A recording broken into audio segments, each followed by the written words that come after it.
Well, as someone who suffers from seasonal allergies, I always look at that allergy forecast, right? This fall was predicted to be one of the worst in some time, mainly because we've been seeing these warmer temps and, well, it's October. So what can we do? Dr. Roger Friedman from Ohio ENT and Allergy Physicians is the man who has the answers, right? Hopefully so. All of them, Dr. Friedman. Okay, so it is the beginning of October, and you kind of think that, are we going to be done with allergy season at some point because it's gonna start to get cooler, but we're kind of still in it right now. We are, Robin. We're still in ragweed season, in fact. Ragweed starts in mid-August, and it goes until it frosts a few times. Okay. And so we've had beautiful weather, and so ragweed pollen counts are still pretty high right now. So a lot of our patients are still suffering from ragweed. In addition, this is the start of the mold season. As the leaves start coming down, as we get a bit more rain and dampness, molds are particularly bad in the fall. And why is that such a big issue, mold? Mold is bad for a couple of reasons. Number one reason is that it causes a lot of rhinosinusitis. We get into a lot of problems with not only the allergy symptoms, but sinus disease. It's in fact one of the reasons why at Ohio ENT we merged our allergists with the ENT docs to help treat sinus disease. We both treat parts of it, and this is a really important time for that. In addition, this is when asthma is bad. Asthma starts really flaring in the fall. And the reason for that is that mold spores are very tiny. They can get into the lungs and cause way more asthma, whereas some of our other pollens, like trees and grasses, cause more nose and eye symptoms. Molds cause a lot of asthma, and that's a really bad problem this time of year. Just thinking about people out there who may be dealing with all these, are there things we can do around the house, something we can do to try to help?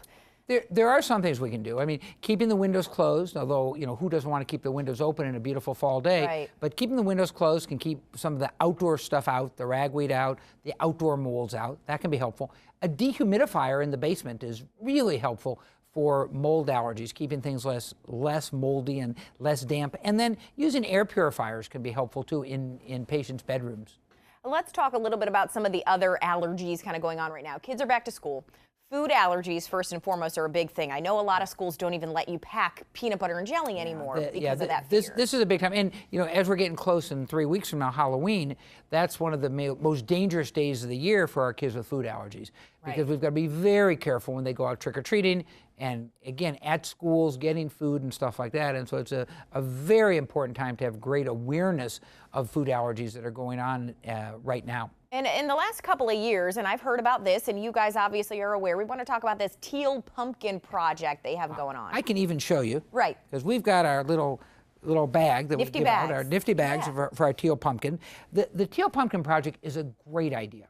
Because what it is it means there are houses that are safe when kids go out trick-or-treating that won't give out allergenic food. Right. They know that kids are allergic to nuts, whether it be peanuts or tree nuts, and so they're going to give out, I'm going to always use the word healthy food, but they're going to give out food that is non-allergenic. And that's so safe, so important for the families to know that if they have a teal pumpkin, that they're aware of the food allergies and they're not going to give foods that may be dangerous. Especially when kids are that young, I feel like they're going to be going house to house and in between grabbing something to chew on, right? And that's an important point. And we work real hard with our families, and our families know this too. And that the kids, again, we tell them, go out trick-or-treating, get what you want, but don't eat anything. Bring it home, let mom and dad look through it. And, I've always told them, bring all their peanut, nut allergy, food, bring them to their allergist.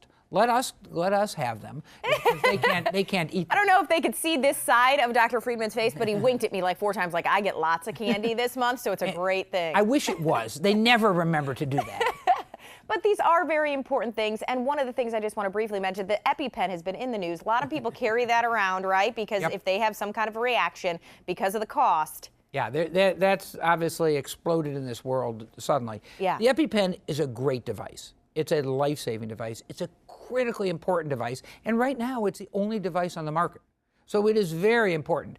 Obviously, there's been issues about cost, and I'll give some credit to the company that they've lowered the price. They haven't lowered the price, but they've given coupons to cut the price in half. They're also coming out with a generic that will be half price what they've been charging.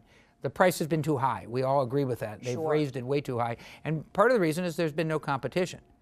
In the near future, we're hoping the FDA is going to approve some new products. But again, they have to be as good as the EpiPen. And the EpiPen is it works every time. And that's so critically important. And it's still so important for kids to have their EpiPen. And if the price is a big issue, there are ways to try to get around that and at least try to get EpiPens at an affordable price. Okay, and the best way to do it, obviously, ask your allergist, right? Yeah, I think you're going to have to do that. All right, Dr. Friedman, thanks so much for being with us.